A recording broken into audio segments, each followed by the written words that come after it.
Bonjour à toutes et à tous. Merci d'être avec nous pour ce Facebook Live. J'ai le plaisir d'accueillir aujourd'hui Nicolas Hulot, auquel vous allez pouvoir poser toutes vos questions dans un instant. Nicolas Hulot, bonjour. Bonjour.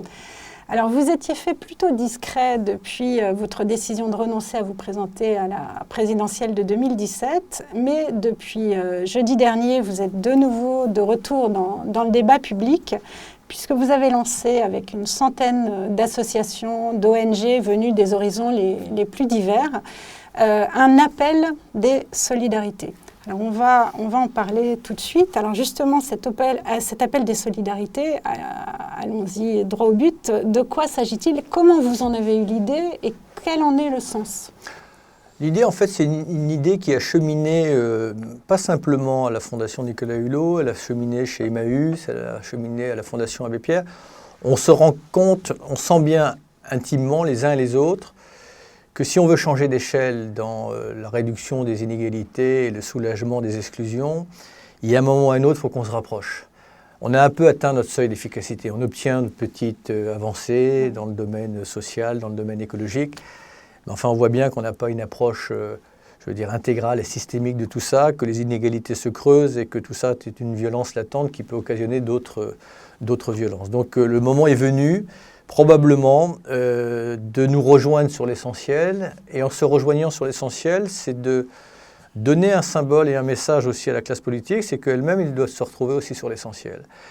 Et qu'au moment de cette campagne présidentielle, avant de savoir, si tant est qu'on le sache, pour qui on va voter, qu'on se dise ensemble pourquoi on veut voter, où est-ce qu'on veut nous emmener, où est-ce qu'on veut aller ensemble, au-delà d'ailleurs de l'élection présidentielle, parce que la démarche qu'on est en train d'initier dans l'appel des solidarités, donc qui était un arrimage de toutes ces planètes. Alors, qu'est-ce que c'est justement? Parce que c'est vrai qu'il y a des associations très différentes, qu'on n'est pas du tout très différentes, mais en fait ensemble, qui ont comme petit dénominateur commun de travailler sur toutes les formes de solidarité. Par exemple, nous les écologistes, on est bien identifiés pour être solidaires avec la nature, pour être solidaires avec le futur, et également pour être solidaires, par exemple, avec les victimes des changements climatiques ou les précaires énergétiques. Bon, voilà. Après, ceux qui font des maraudes pour aider les SDF, c'est une autre forme de solidarité. La CIMAD qui est présente dans les centres de rétention administrative, c'est une autre forme de solidarité parce que s'ils ne sont pas là, il n'y a personne pour prendre en charge le stress et les difficultés que ceux qui sont mis dans ces situations.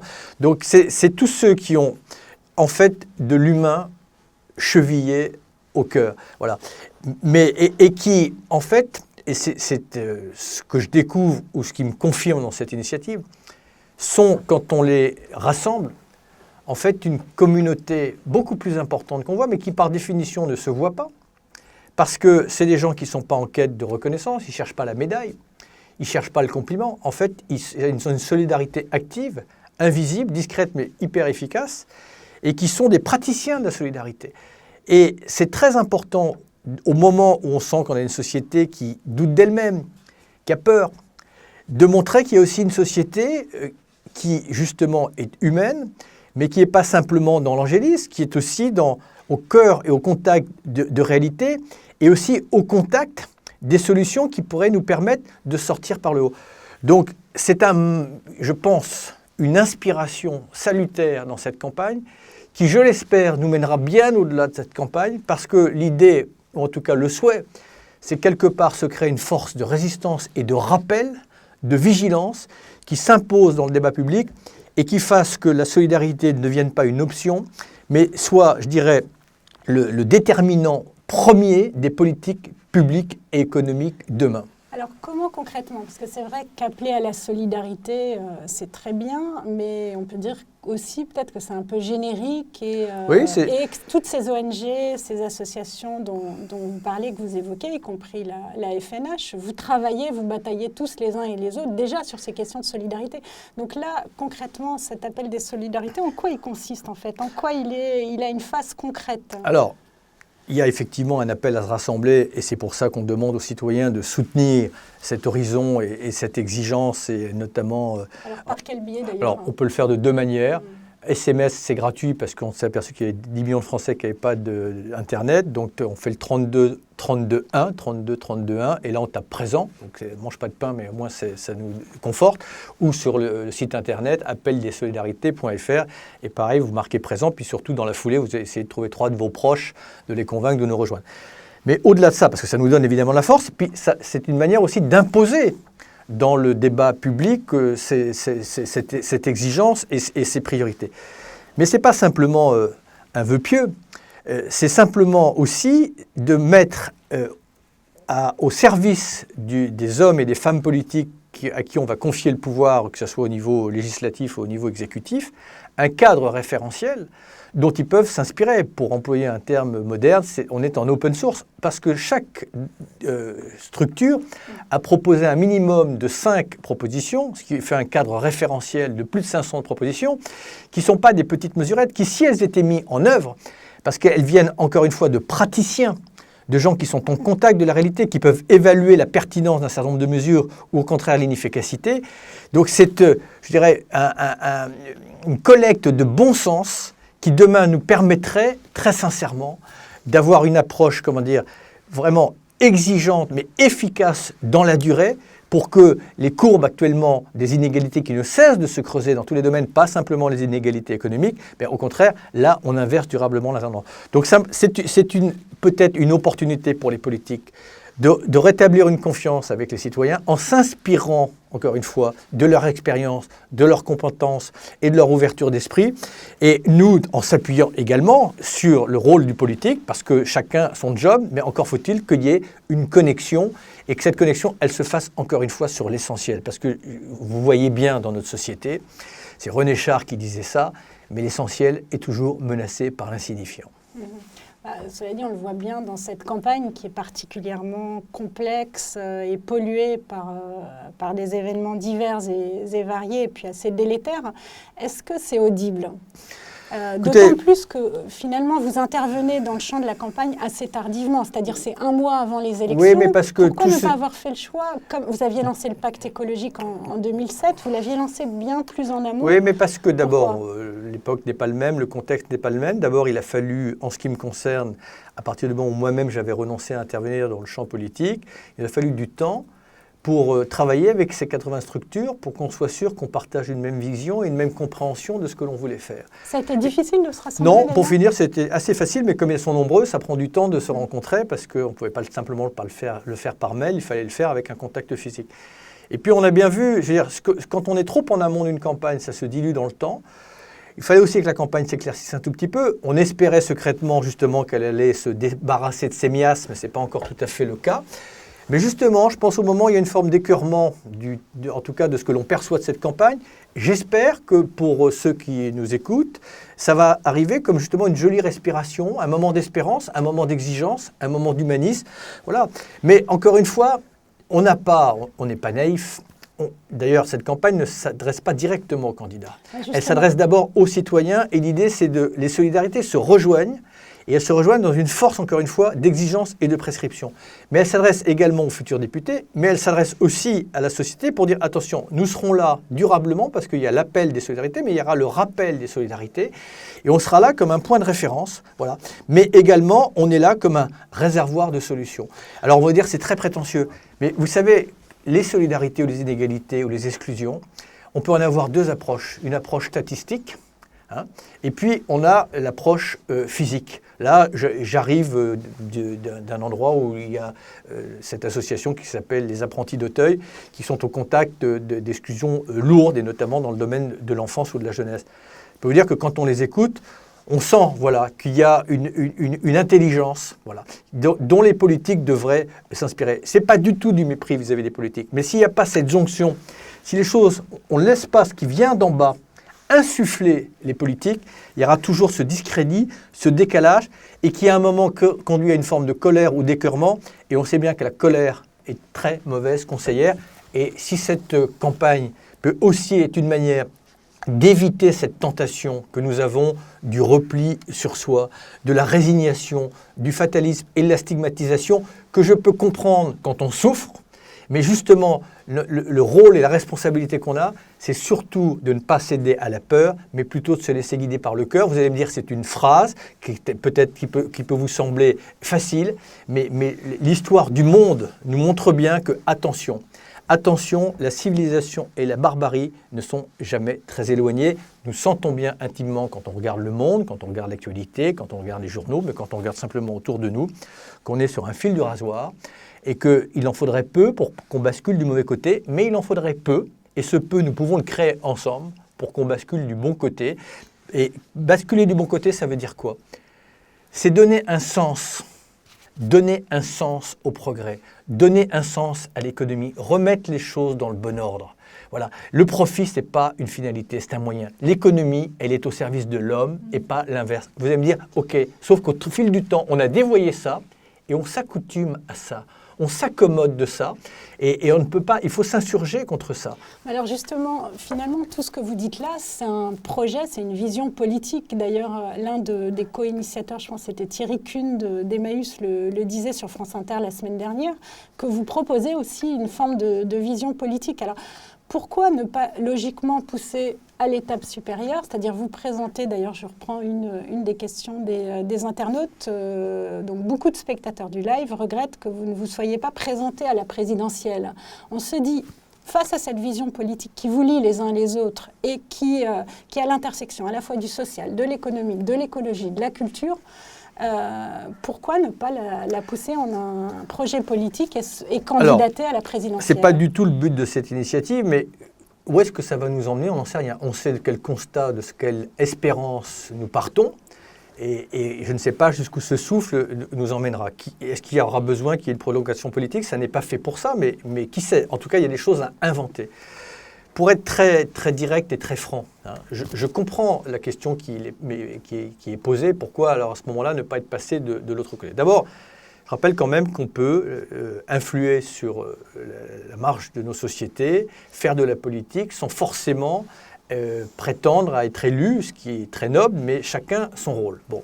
Et les ONG, dans leur travail, que ce soit dans le domaine du droit au logement, que ce soit dans le domaine de l'écologie, que ce soit dans le domaine du RSA ou du RMI, ont obtenu beaucoup de choses. Et donc ce rôle complémentaire entre les structures et la société civile et la société civile et politique est important. Mais comme on sent bien qu'il faut qu'on change d'échelle, il y a un moment ou un autre, il va quand même falloir que la cohérence soit plus grande. Pourquoi j'y ai pas été? Je vais faire une réponse très courte. Parce qu'au moment où je devais prendre ces décisions, je ne m'en sentais pas apte. Je n'y étais pas suffisamment prêt. Ce n'est pas dans mon ADN. Voilà. Il y a des gens qui sont habités par ça. Heureusement qu'il y en a. Voilà. Ça ne s'improvise pas. Même si on en sentait la pertinence et même si j'avais des gens exceptionnels qui me poussaient à le faire. Mais j'avais peur d'ajouter de la désillusion à la désillusion parce qu'il fallait un minimum être harmonisé, un minimum être préparé. Et dans le contexte de la campagne, il fallait que j'envisage toutes les issues. Et donc que je ne triche pas avec moi-même, que je réponde, est-ce que tu es prêt à envisager toutes les issues? Et la réponse, qui est une réponse très intime, parce qu'il y a des gens, visiblement, ça ne leur pose pas d'état d'âme de se dire peut-être que je vais me retrouver au second tour, peut-être que même je vais me retrouver président. Je ne suis pas habité par ça, je ne suis pas formaté pour ça, je ne suis pas formé pour ça. J'aurais pu me laisser griser ou éventuellement influencer par la sympathie et la sincérité de ceux qui me poussaient à le faire. Mais il faut être un minimum organisé et nous ne l'étions pas. Mais voilà, ces choses-là ne s'improvisent pas. Oui, c'est une étape.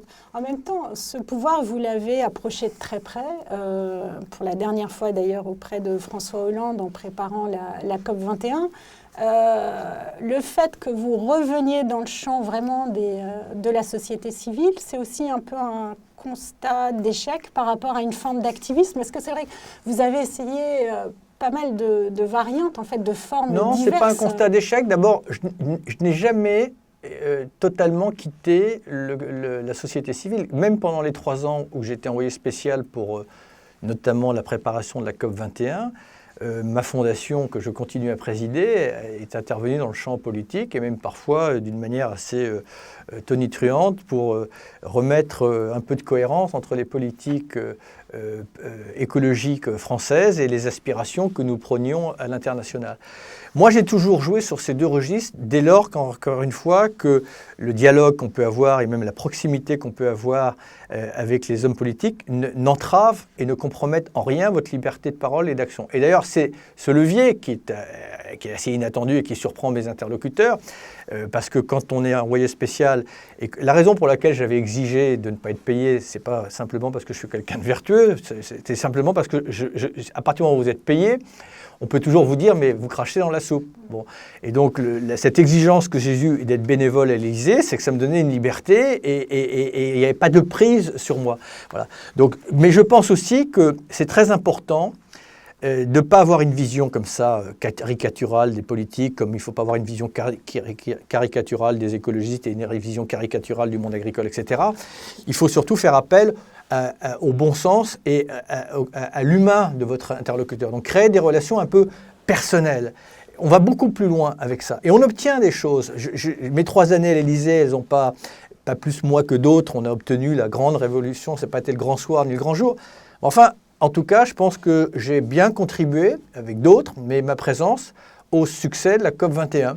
Bon, voilà. Alors, à quoi ça sert? On va dire ça sert peut-être à rien. Ben non, si, ça a servi quand même que d'abord, la communauté internationale pose un constat. À partir du moment où le constat est fait, au moins, le doute n'est plus là et on va avancer. Puis on s'est fixé une feuille de route. Bon, alors on va dire, oui, mais c'est pas suffisant, c'est pas constant. Oui, je sais bien, mais on fait ce qu'on peut avec ce qu'on a. Alors, vous parliez de grand soir, de révolution. J'ai une question justement de Caroline qui vous demande « Sommes-nous prêts à abandonner le modèle capitaliste pour un modèle écologiste ?» Alors, c'est vrai qu'on peut se baser peut-être sur cette campagne aussi, parce que pour la première fois, on a 3 candidats, et surtout 2, pour ne pas les citer, Jean-Luc Mélenchon et Benoît Hamon, qui ont mis vraiment l'écologie au cœur de leur programme. Ce qui est intéressant dans cette campagne, c'est que pour une fois, on a une approche quand même un peu plus intégrale de l'écologie, comme si jusqu'à présent l'écologie était une fraction d'un tout et une variable d'ajustement. Là, on a bien compris que l'écologie, si c'est au sens une sorte de radicalité en humanité, elle nous impose de revoir un modèle qui est incompatible avec justement une exigence de solidarité, notamment dans le temps, puisque le modèle dominant économique, qui a eu ses vertus, mais qui a eu ses faiblesses et qui a surtout ses effets secondaires, c'est un modèle qui épuise et c'est un modèle qui concentre. Bon, voilà. Alors, ce n'est pas le capitalisme en soi qu'il faut éradiquer, ce sont les excès du capitalisme. Voilà. Un modèle qui est basé sur l'exploitation des ressources plutôt que la gestion des ressources, un modèle qui est basé sur la compétition économique au lieu de la coopération. Voilà. Parce que tout ce qu'on gagne dans le modèle économique actuel, c'est quelqu'un qui le perd ailleurs. C'est un jeu à somme nulle. Bon, voilà. Un modèle qui s'accommode de telles différences de revenus. Quand vous voyez qu'un patron de fonds spéculatifs, sur un clic d'ordinateur, il peut gagner 17 000 fois le salaire d'un ouvrier spécialisé. Bon, je prends un exemple un peu facile, mais ça n'est pas compatible avec une société solidaire. Et je veux juste dire un tout petit mot, parce qu'on pourrait dire, mais pourquoi il nous parle de solidarité et pourquoi il insiste? Parce que c'est un problème moral ou éthique, qu'est-ce qui vient nous emmerder avec ces... Voilà. C'est pas du tout sur ce terrain-là que je mets ça, parce que l'éthique ou la morale, chacun se la fait, c'est surtout pas moi qui dois en donner des leçons. C'est simplement parce que c'est ça aussi que nous avons en commun dans cet appel, c'est qu'on considère que la solidarité aujourd'hui, ça n'est pas une option. Pourquoi? Parce que les inégalités, aujourd'hui, elles vous sautent à la gueule. On est dans un monde qui s'est ouvert, qui est au grand jour. Et donc, je prends 2 exemples, mais une femme qui découvre en Afrique, comme c'est le cas pour 20 000 d'entre elles chaque jour, que son enfant va mourir d'une maladie dont on aurait pu le soigner s'il était né ailleurs. Mais vous ajoutez à cette exclusion tragique, jusqu'à présent elle pensait que c'était la fatalité. Mais tout d'un coup elle se rend compte qu'à côté de chez elle, on a pu apporter une bouteille de Coca-Cola, ça on sait faire. On n'a pas été foutu d'apporter un traitement antipaludien. Donc vous ajoutez à l'exclusion un élément explosif, c'est l'humiliation. Et ça, c'est le germe de toute forme de violence qui explique l'état de tension du monde. Donc, dit autrement, pour faire court, personne, ni vous ni moi, ne pouvons aspirer à vivre en paix tant qu'on s'accommode de ces inégalités. Et donc, le système dominant, qu'on peut appeler le capitalisme, mais pour moi, c'est les excès du capitalisme, parce qu'en réalité, ce n'est pas comme ça qu'il avait été pensé, il creuse, il façonne ces inégalités, et il fait en sorte qu'on produit, paradoxalement, et ça vaut pour la France, de plus en plus de richesses. mais qui est de moins en moins répartie. Voilà. Et ce n'est pas simplement des inégalités économiques. Il faut savoir que dans le monde, votre destin dépend d'abord de 60% du lieu où vous naissez, de 20% de votre famille si vous avez la chance d'avoir une famille, et 20% simplement pour votre mérite. Donc il y a déjà une inégalité chronique. Et maintenant, on le sait. Donc si l'on veut un monde en paix, et rappelons-nous que dans l'histoire, la paix n'est pas la norme, elle est l'exception, eh bien, on ne peut pas s'accommoder de ça. Voilà. Donc, à partir de là, eh bien, nous avons suffisamment de technologie, nous avons suffisamment d'argent qui circule. Encore faut-il que le politique mette des règles communes pour que la technologie soit bien au service du bien-être et qu'aucune production d'économie n'échappe à la solidarité. Chacun comprendra derrière ce que je veux dire, c'est qu'il y a un pan entier d'argent qui circule dans le monde, qui s'est organisé en toute immoralité, mais en toute légalité, pour échapper à la solidarité, ce qui fait que le Nord est condamné à l'austérité et le Sud est cloué dans la misère. Alors justement, en parlant d'austérité, j'ai une question de Raph. Que pensez-vous de la réduction des dépenses publiques et est-elle compatible avec les dépenses que vous préconisez ou plus largement peut-être qui accompagnent un programme écologique et solidaire? On a besoin d'investir, pas de dépenser, d'investir. Et quand on investit, d'ailleurs, à terme, on économise. Quand on investit pour rénover des bâtiments anciens, à terme, on économise. Mais on a besoin d'argent. Mais le problème, c'est que jusqu'à présent, et ça a été dit encore hier soir, la première dépense de l'État, c'est le remboursement des intérêts de la dette publique. Bon. La dette publique, elle est entre 60 et 70 milliards d'euros par an. C'est à peu près ce que le CAC 40 en 2016 a reversé en dividendes. C'est à peu près l'équivalent de l'évasion et l'optimisation fiscale chez nous en France. Alors que la triche sociale en France, elle est de 150 millions. On n'est quand même pas là on parle en milliards. Voilà. De grandeur. Alors on va dire tout ça, c'est facile. Mais ça fait des années que certains disent ça, sauf que c'était dans un substrat idéologique, donc on n'y croyait pas. Mais moi, ce que je veux dire, c'est que s'indigner de ça, dénoncer ça, parce que la priorité, elle est là, il n'y a pas besoin d'être à gauche de la gauche pour s'en indigner. Donc il faut, et c'est pour ça que pour moi, la priorité, c'est évidemment, que toute production de richesse, quelle qu'elle soit, participe de la solidarité, que personne s'en exonère, et que s'il y a une raison de faire l'Europe, eh bien c'est d'une détermination sans faille, pour faire en sorte que l'optimisation fiscale, l'évasion fiscale et a fortiori les paradis fiscaux que nous hébergeons dans l'espace européen, on y mette fin. C'est comme ça qu'on retrouvera une adhésion, une ambition et une fierté européenne. Alors pour vous, la question fiscale, elle est même prioritaire dans ces caps? Mais elle est très importante elle est pas importante pour plusieurs raisons. D'abord parce que la fiscalité, c'est un instrument de recette, mais c'est aussi un instrument de régulation. Et on a besoin de réguler. Voilà. Donc si vous avez un arsenal de fiscalité incitative et dissuasive, imaginez que vous ayez une TVA très faible pour les biens et les services qui sont éco-responsables et une TVA dissuasive pour ceux qui au contraire ont un impact social ou environnemental important, vous allez en 15 ans complètement transformer les modes de production et les modes de consommation. Mais surtout, ce qui est très important, c'est d'avoir une vision intégrale de la fiscalité. On a une fiscalité aujourd'hui totalement schizophrène. Qu'est-ce qu'on pénalise aujourd'hui avec la fiscalité? Principalement, c'est le travail. C'est-à-dire que la majorité de nos prélèvements obligatoires portent directement ou indirectement sur le travail. Donc il faut soulager les prélèvements de travail parce qu'il faut récompenser ceux qui créent de l'emploi et ceux qui travaillent, voilà, et déplacer cette fiscalité sur ce qu'on appelle deux assiettes fiscales.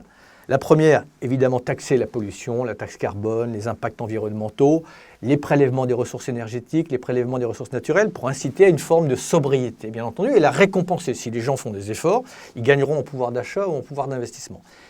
Et évidemment, développer une deuxième assiette fiscale, c'est taxer prioritairement les revenus qui ne sont pas issus du travail. Ça, c'est excessivement important parce que là, il y a de l'équité.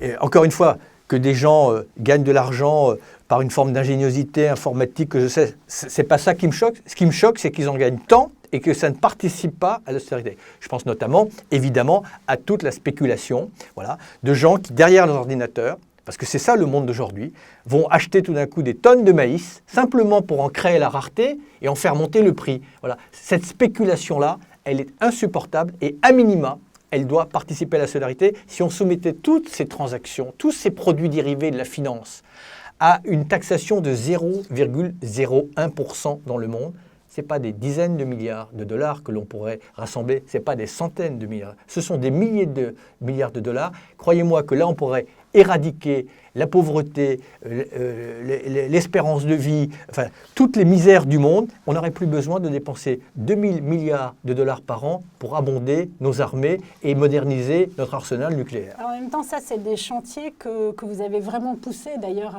avec d'autres, et y compris auprès de François Hollande, et on voit que ça bloque. Oui. J'en reviens aussi à une des questions qu'on se posait tout à l'heure. Là, avec cet appel, vous appelez en fait à une forme de mobilisation virtuelle, dans le sens où les gens cliquent depuis, J'appelle à ce qu'on se retrouve sur l'essentiel et qu'on exige l'essentiel. Mais cela dit, est-ce qu'une mobilisation, à un moment, quand on se dit, on fait tous ces constats qui s'accumulent les uns à côté des autres et sur lesquels il y a la hausse de conscience est vraiment réelle. Pour passer à l'étape supérieure, à un moment, est-ce qu'il ne faut pas l'exprimer d'une autre manière? Parce que les mobilisations virtuelles, on sait ce que ça donne. Oui, bien, alors, c'est pas j'espère, encore une fois, je suis très prudent parce qu'on cherche tous, on essaye. Voilà. Ce n'est pas une pétition parmi d'autres. Là, d'abord, ce tissu-là qui est en train de se former et justement de se relier et de se connecter, encore une fois, c'est un tissu aussi qui est prescripteur. Derrière cet appel, et j'invite ceux qui nous regardent, et surtout qu'on peut enrichir ça, puisque nous avons la possibilité, les citoyens ont la possibilité d'abonder aussi de leurs propres solutions, c'est de créer vraiment un réceptacle et un référentiel. Et la légitimité, on l'aura dans la mesure où on ne va pas simplement pointer du doigt dans un message facile, dans un politique qui n'ont rien compris. Ce n'est pas du tout ce qu'on dit. Nous, ce qu'on dit, c'est qu'il y a quelques politiques, évidemment, qui ne donnent pas envie de les rejoindre, mais tout le monde ne ressemble pas à ça. C'est que nous, c'est une aide à l'action politique, justement en imposant dans le débat présidentiel un horizon, une direction prioritaire et les modalités pour pouvoir aller dans ce sens-là. Ce qui est différent, c'est que là, il y a une convergence de ces forces. Parce que jusqu'à présent, d'abord les écologistes eux-mêmes, entre eux, chacun travaillait dans son coin, et même dans le champ de l'écologie, on n'était pas toujours associés. Et puis vous aviez, encore une fois, ceux qui s'occupaient du handicap, ceux qui s'occupaient de la protection des animaux, ceux qui vont s'occuper des sans-abri, des droits des femmes, etc. Là, et en fait, quand on regarde, on a tous un cœur et visiblement, il fonctionne bien. Bon, voilà. Donc, il faut se rassembler et pour peser, et donc se compter. Parce que c'est antinomique. La plupart des gens qui font ça, je le disais tout à l'heure, ils sont dans l'ombre. Du coup, on finit par les ignorer, voire les oublier. C'est 14 millions, je rappelle juste, c'est 14 millions de personnes. Et bien, si on peut, à un moment ou à un autre, donner corps à ça, et donner corps, et que cette communauté, ces artisans de la solidarité qui forment vraiment une magnifique planète, elles peuvent imposer, mettre une injonction dans le débat public durablement, et que notamment pour la partie française, dans le quinquennat, on soit là et qu'on sente ce souffle puissant derrière, ça peut aussi aider. Voilà. Mais j'entends bien, ce n'est pas une science exacte, mais là je sens intimement quelque chose est en train. Vous savez, c'est comme toutes ces petites rivières qu'on ne voit pas, et à un moment on se dit l'eau n'a pas une grande force. Puis quand tout d'un coup, tous ces petits ruisseaux se rejoignent, on voit la puissance de feu que ça peut avoir. Alors c'est une image, mais vous savez, c'est Saint-Exupéry qui disait il n'y a pas de solution, il n'y a que des forces en marche. Créons ces forces et les solutions suivront. C'est ce qui est en train de se passer parce qu'il y a une société qui n'est pas résignée. Alors évidemment, qui n'a pas confiance parce que cette démocratie de compétition qu'il faut remettre aussi en cause. Parce que c'est bien d'être à gauche, c'est bien d'être au centre, c'est bien d'être à droite. Je comprends qu'on ait besoin de s'identifier. Mais enfin, on entretient, moi j'en suis là vraiment un témoin, on entretient d'une manière parfois très artificielle des préjugés ou des confrontations simplement pour mieux s'identifier, pour mieux justifier son camp politique. Mais enfin, pardon, mais là, il y a un moment, il faut balayer tout ça. Ça ne veut pas dire qu'il faut renier ses valeurs, ça ne veut pas dire que la gauche n'a pas de pertinence, que la droite il n'y a pas de différence, mais on doit se retrouver, encore une fois, pardon de le répéter, sur l'essentiel. Et l'essentiel, c'est un modèle qui partage et c'est un modèle qui protège. Donc il y a l'idée quand même de changer un rapport de force aussi en vous rendant audible. Parce que c'est vrai qu'il y a plusieurs, on le voit pendant cette campagne, il y a plusieurs collectifs qui ont émergé, que ce soit les Jours heureux, Mais ils sont tous dans l'appel des solidarités. Voilà. Et en même temps qui ont du mal à se rendre audibles. Oui, mais parce que justement jusqu'à présent, et nous-mêmes, chacun avait ses initiatives, alors en fonction du degré de notoriété, en fonction de trucs, ça pèse à... Alors on peut obtenir encore une fois, je ne veux pas dire que tous ces collectifs n'ont rien obtenu, mais là, on sent bien, vu l'urgence de la situation, hein, on danse sur un volcan en feu, hein, il faut bien le comprendre, qu'à un moment ou à un autre, il faut qu'on s'unisse, il faut qu'on converge. S'unir, ça n'est pas disparaître, au contraire. Là, je vois par exemple dans notre initiative, on s'éclaire mutuellement. Moi, du coup, je m'approprie d'arguments, de solutions que j'ignorais il y a encore quelques jours. Et donc, j'en suis un passeur. Et réciproquement, je vois des gens de Médecins du Monde ou du Secours catholique qui vont aussi faire le lien entre les enjeux écologiques et les enjeux de solidarité. Donc, c'est un magnifique exemple de mutualisme. Alors justement, Bernadette nous demande combien ont répondu présent à l'appel des solidarités à ce jour. Alors, je ne sais pas si vous avez déjà commencé à comptabiliser. C'est horrible, je devrais le savoir. Et je n'ai pas demandé, un peu volontairement, parce que évidemment, je souhaite qu'à la fin du mois, nous ayons un chiffre qui soit révélateur, mais je n'ai pas demandé parce que pour l'instant, je ne veux pas m'obséder vers ça. Mais c'est vrai qu'il faut qu'on fasse ma zone. Je peux le savoir, il suffirait que j'interroge mon équipe, mais en venant ici, je ne l'ai pas demandé. Voilà, d'accord. J'ai Andrea qui nous demande, est-ce que la responsabilité sociétale des entreprises est la solution aussi? On parlait beaucoup de fiscalité tout à l'heure, mais évidemment, côté des entreprises... Évidemment, et d'ailleurs, la loi sur la transparence et justement sur le fait que les entreprises, leur responsabilité ne doit pas s'arrêter là où les frontières de leur pays d'origine s'arrêtent. Ça, c'est très important. Bon, voilà. Et je pense aussi que c'est très important que l'on... c'est aussi l'objet d'une campagne, c'est de remettre les choses dans le bon sens. Quand, après-guerre, il y a eu ce qu'on appelle la création de l'Organisation internationale du travail, je vous invite tous à lire un livre qui s'appelle « L'esprit de Philadelphie », qui expliquait bien quel était le sens, le rôle de l'économie, quel était le sens et le rôle de la finance, et que tout ça, en finale, convergeait au service de l'homme. Voilà. Quand vous voyez qu'aujourd'hui, je l'ai dit, mais parce que je l'ai découvert il y a quelques années, que dans le Code civil, l'objet d'une société, c'est bien le profit, voilà, il serait peut-être temps que collectivement, on remette les choses dans le bon ordre. Parce qu'au fil du temps, notamment depuis qu'on a dérégulé tout cela, voilà, eh bien les choses se sont inversées. Et aujourd'hui, on indexe l'économie aux besoins de la finance et on nous utilise, vous et moi, comme du capital humain. Je caricature, mais c'est ça. Voilà. Et aujourd'hui, si les investisseurs ou si les actionnaires, on ne peut pas tenir leurs promesses, plutôt que de baisser leurs dividendes, on va dégager tant de personnel. Voilà. C'est plus possible. Les lois humaines, elles doivent s'inspirer des lois de la nature. La nature, elle se fixe des limites. Voilà. On doit se réconcilier avec ça. Évidemment, une société égalitaire où tout le monde gagne la même chose, ça n'existe pas. Une société où tout le monde a la même espérance de vie, ça n'existe pas. Enfin, croyez-moi, il y a une grande marge de manœuvre. Je pense qu'il faut même se mettre des limites. Ça fait partie des propositions dans les grandes différences salariales parce qu'à un moment, c'est pas possible. Voilà, c'est pas possible que 1% de la planète possède 93% des richesses. C'est pas possible que 20 milliardaires français possèdent autant que 40% des Français. Tant qu'on s'accommode de ça, c'est pas j'ai rien contre j'ai rien contre les riches et je souhaite que tout le monde éventuellement le devienne dans la réserve d'un certain nombre de limites parce qu'il y a un moment ça devient totalement absurde. Mais eux-mêmes, s'ils veulent que leurs enfants vivent dans un monde en paix, il faut qu'ils comprennent que ça n'est pas possible dans de telles confrontations d'exclusion. Alors en même temps, ce discours, il est quand même nettement moins audible à droite. On le voit encore avec les programmes des candidats de droite, si on parle de cette campagne présidentielle. Si on prend le programme notamment de François Fillon, l'écologie a vraiment un rôle à minima. Oui, c'en est très étonnant parce que je m'efforce de ne pas avoir des verdicts ou des sanctions définitives sur les uns et les autres, et quelles que soient mes affinités ou pas. Dans ce camp politique, il n'y a pas de déficit d'intelligence. François Fillon, quel qu'il soit, mais au-delà, dans le personnel politique, ce sont des gens intelligents. Mais ce qui prouve d'abord que dans l'intelligence, il peut y avoir des zones d'ombre, qui sont souvent peut-être provoquée par une forme d'orgueil ou de... Ce n'est pas à la personne que je m'adresse. Une façon diplomatique de non, les choses. C'est parce que je ne voudrais pas céder à cette idée. Mais quand je dis d'une forme de vanité qu'on ne peut avoir, pas des hommes, mais que nous avons sur l'humanité. C'est-à-dire qu'on sort du siècle des vanités. Et on pense que la technologie et l'argent trouveront des solutions, remèdes à toutes les crises que l'on se provoque. Voilà. Et on a une foi absolue dans le progrès, on pense que c'est une machine irréversible. Et donc, de toute façon, le génie humain sera toujours là pour trouver les antidotes à nos crises. Je dis ça, mais j'analyse ça comme un verrou culturel, comme cette foi absolue qu'on n'a pas remis en cause.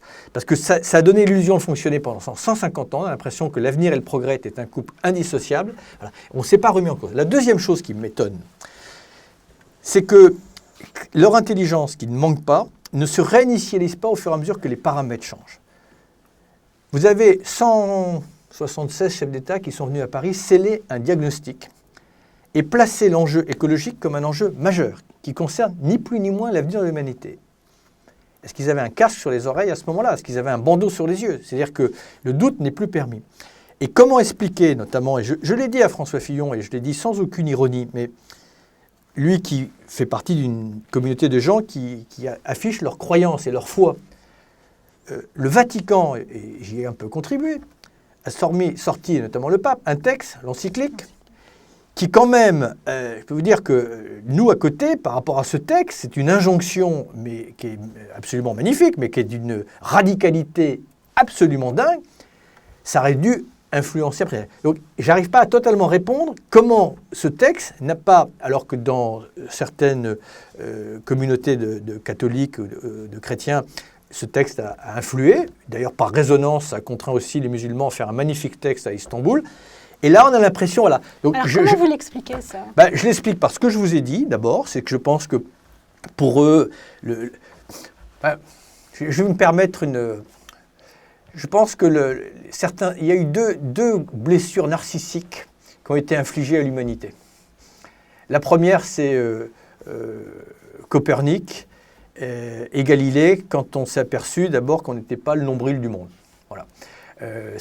La deuxième, c'est celle de Darwin, quand on nous a fait la démonstration qu'en réalité, nous avions une communauté d'origine avec tout ce qui vivait sur Terre et qu'on n'était pas quelque chose qui se distinguait. Bon, voilà. Et on s'en est parmi. Je pense que la troisième blessure qui nous met dans un espèce d'état comme ça de cécité, c'est de s'apercevoir que nous sommes devenus notre propre ennemi. C'est-à-dire que nous sommes victimes de notre trop grande puissance et notre intelligence. Parce qu'en réalité, c'est quoi l'enjeu? C'est que notre intelligence aujourd'hui, elle est mise en demeure de prendre en charge les conséquences de son propre succès. Et ça, dans certains groupes culturels, on a du mal à l'imaginer. Non, mais écoutez, arrêtez. D'abord, pensez que l'homme est capable à ce point d'être... Non, Est-ce que c'est aussi une question de génération politique, oui et non, parce que Michel Rocard, pour ne prendre vraiment que lui, était d'une modernité absolue. Il avait une clairvoyance sur ces sujets-là, mais parce que c'était quelqu'un qui, au fil du temps, d'abord captait, glanait, rassemblait les paramètres et réinitialisait ses arguments et ses positions. Donc non, c'est pour ça que je n'ai pas une réponse absolue à votre question, parce que je ne comprends pas comment peut-on se prétendre, avec d'ailleurs, à mon avis, une sincérité, incarner une forme de modernité, quand on est aussi éloigné de paramètres aussi contraignants. Comment peut-on occulter que si on laisse les phénomènes, notamment climatiques, pour ne parler que de ça, se développer, on va avoir d'ici une vingtaine d'années 5 milliards de personnes qui n'auront plus accès à l'eau. Et qu'est-ce qu'ils vont faire, ces personnes? Ils vont rester chez eux, vous croyez? Voilà. Donc c'est pour moi incompréhensible. Mais comme je vais toujours garder un tout petit peu de vie, je me dis qu'il y a un moment, il va y avoir un sursaut. D'autant plus que la droite, historiquement, quand elle a eu des ministres comme Poujade, qui étaient des ministres de l'Environnement, il y a eu ce moment, un peu d'ambition au moment du Grenelle de l'environnement. Mais surtout, au-delà de ça, je pense aussi, et du coup, en y réfléchissant, je pense que c'est une attitude politicienne. C'est-à-dire que comme dans leur esprit, l'écologie, c'est un sujet qui a un parfum de gauche, eh bien, un peu comme les républicains aux États-Unis, ça serait une forme de compromission pour eux, intellectuelle, politique et culturelle, de s'y intéresser. Mais si c'est ça, c'est affligeant. Alors, question complémentaire de Magali, qui soutenez-vous à l'élection présidentielle ? Alors, je soutiens la solidarité, vous allez me dire c'est une manière... De façon non, mais... moins... Non. Parce que vous avez conseillé 3 des candidats, hein, si je ne me trompe pas. C'est pas tant que j'ai conseillé, c'est que j'ai discuté avec même 4 candidats. Donc, je leur dis, j'ai discuté, alors plus, parce que certains, évidemment, sont plus demandeurs, ont une ouverture d'esprit qui ne date pas d'aujourd'hui, et même si ont une véritable ouverture d'esprit. Donc moi, c'est mon job, quand on peut accéder directement à des gens à qui on va peut-être confier les clés du pouvoir, on ne va pas s'en priver. Donc tout le temps passé, c'est du temps utile. Il en reste après, ça leur appartient. Je ne suis pas capable de savoir quelle est la part de sincérité, de stratégie, de compréhension, mais c'est notre job. Bon, voilà. Et récemment, François Fillon m'a demandé de passer un moment avec lui. Je l'ai fait. Bon, voilà. Après, ce n'est pas à moi de voir où est-ce que tout ça, est mis le plus en évidence en convergence et en cohérence. Enfin, chaque électeur potentiel est en capacité de voir où est-ce que ces choses-là sont le plus présentes, avec une plus grande exigence et une plus grande vision dans les programmes. Honnêtement, voilà. Nous, ce qui est important, très sincèrement, comme on sait qu'il n'y a pas d'hommes et de femmes providentiels, ça, il faut sortir de cette lubie-là, c'est encore une fois... Avant de dire pour qui on va voter, c'est aussi un peu le but de l'appel des solidarités, c'est qu'on se mette d'accord sur quoi on veut voter. Voilà. Qu'est-ce qu'on veut pour notre pays, qu'est-ce qu'on veut pour l'Europe, qu'est-ce qu'on veut pour le monde. Au moins définissons ça ensemble, et que, notamment pour les députés qui seront élus après, qui se retrouvent là-dessus. Mais vous savez, moi en tête à tête, souvent, dans mes discussions que j'ai avec des hommes du centre, de gauche et de la droite, je suis étonné du peu de divergence que nous avons. Mais après, quand on repart dans les postures politiciennes, c'est comme si on avait oublié ce que l'on a dit jusqu'à présent. C'est ce que dénonçait Victor Hugo, qui disait « Le problème en politique, c'est qu'on préfère la consigne à la conscience ». Et alors du coup, vous êtes quand même optimiste, parce que c'est vrai, quand on regarde un peu ce qui se passe, alors on a une vague de populisme qui est extrêmement vigoureuse en Europe et au-delà aujourd'hui, mais il y a aussi des pays, je pense notamment aux Pays-Bas, à l'Autriche, mais on pourrait donner d'autres exemples où ce sont des candidats écolos notamment qui sont arrivés soit en très bonne posture, soit qui ont gagné le scrutin. Est-ce que pour vous, c'est des signes d'espoir? Mais c'est des signes d'espoir et d'inquiétude. Je veux dire que je ne suis pas plus inquiet que vous et que les gens qui nous écoutent. On sent tous qu'on danse sur un volcan en éruption, que les choses peuvent... Vous savez, qui est-ce qui disait la dernière chose qu'on entendra quand le monde va imploser, c'est un expert, la dernière chose audible, c'est un expert qui nous dira « ça n'est pas possible ». Bon, voilà. On sent bien, quand on regarde l'histoire, qu'il y a des conjonctions qui font que les choses peuvent vraiment brutalement nous échapper. Et à partir du moment où on dit qu'il en faut peu pour qu'on bascule d'un mauvais côté, ça veut dire aussi qu'il en faut peu pour qu'on bascule du bon côté. Voilà. C'est ce qui s'est passé, me semble-t-il, aux Pays-Bas et en Autriche, que vous citez. En revanche, aux États-Unis, on est tous encore une fois tétanisés par ce qui s'est passé, parce qu'on ne pensait pas qu'on puisse tomber dans un tel cynisme. Voilà. Alors, on peut le comprendre. Encore une fois, la peur, encore une fois, est très mauvaise conseillère. Et on a un monde qui fait peur à juste titre dans certains trucs. D'abord parce que le terrorisme nous frappe, parce qu'il y a une forme de désarroi. L'homme n'est plus relié à grand-chose. Donc voilà, on est dans une crise de civilisation. Il y a un passage de cap qui est compliqué. Et on a été aveuglé par la technologie, etc. etc. Bon, voilà. Mais la question, elle ne se pose plus de savoir si on est optimiste ou pessimiste. Quelqu'un disait que c'est trop tard pour être pessimiste. Et de toute façon, l'un et l'autre, c'est les deux faces d'une même médaille qui s'appelle la capitulation. Parce que dans les deux cas, vous abandonnez votre sort au destin, puisque les optimistes disent que tout va s'arranger et les pessimistes, voilà. Il faut surtout être actif, voilà. Ne pas être résigné, et puis opposer, voilà, à la peur le cœur, opposer au repli sur soi la main tendue, pas par gentillesse. Encore une fois, on peut être gentil, et tant mieux, hein, mais simplement parce que c'est une aberration de penser qu'on pourrait s'isoler. Normalement, ce qui devrait nous distinguer des animaux, c'est notre intelligence. Un animal, quand il a peur, il se met dans son terrier. Si on fait la même chose, alors franchement, on ne mérite pas cette distinction. Voilà. Et non, les murs, ça ne servira à rien. Voilà. quand vous aurez 250 millions de personnes qui prendront le chemin de l'exil à cause des changements climatiques et qui en plus sauront, parce qu'ils seront très bien informés, que ce changement climatique, ce n'est pas eux qui l'ont provoqué, c'est nous. Et on l'a provoqué, on leur a fait subir les conséquences. Et en plus, quand ils nous ont demandé de les aider pour s'adapter, on n'a pas été foutus de trouver, comme on l'a promis à Copenhague, 100 milliards de dollars pour les aider à s'adapter. Donc il faut connaître quand même la nature humaine, et il faut bien comprendre qu'aucun mur ne nous mettra à l'abri de ça. Alors, entre avoir les bras grands ouverts et un sourire béat, il y a une intelligence à avoir, et il y a surtout un modèle, voilà, qui partage. Beaucoup de nos richesses ont été produites avec des ressources qui n'étaient pas dans nos territoires. Quand vous voyez qu'aujourd'hui, 90% des ressources génétiques sont dans les pays du Sud et 97% des brevets sont dans les pays du Nord, est-ce que vous croyez que le monde peut avancer comme ça? Est-ce que vous pouvez penser que le monde peut avancer quand vous savez qu'un Français peut voyager sans visa dans 140 pays, qu'un Russe dans 40, mais qu'un Africain dans 3 ou 4? Est-ce que c'est ça le monde qui est un monde pacifié? Non. Bon, il n'y a plus qu'à espérer que les candidats à cette présidentielle 2017 entendent un peu... Oui, les candidats, mais au-delà. Voilà. C'est très important cette élection, ne la caricaturons pas, mais faisons jaillir quelque chose qui aille bien au-delà. Voilà. Et encore une fois, de se rassembler sur de l'humain, et on sent qu'il y a quelque chose. Il y a une force de rappel qui est en train de se mettre en place. Pour l'instant, tout ça cheminait d'une manière disséminée. On va essayer juste de drainer, voilà, de drainer les choses dans le bon sens, justement pour se donner une bonne direction. Je termine, mais vous savez, j'ai une vision un peu naïve, mais en fait, quand on regarde l'histoire du monde, il y a eu des paliers successifs. Premier palier, ça a été le palier de la vie, quand tout d'un coup, le substrat minéral a pu, un peu par magie, se transformer en vivant. Le deuxième palier, c'est le palier de l'esprit, c'est quand... nous, les hommes, nous avons pris conscience que nous existions. Et bien là, le troisième palier, ça doit être le palier du sens. Redonner du sens au progrès. C'est une belle conclusion. Merci beaucoup, Nicolas Hulot. Merci à vous et à bientôt.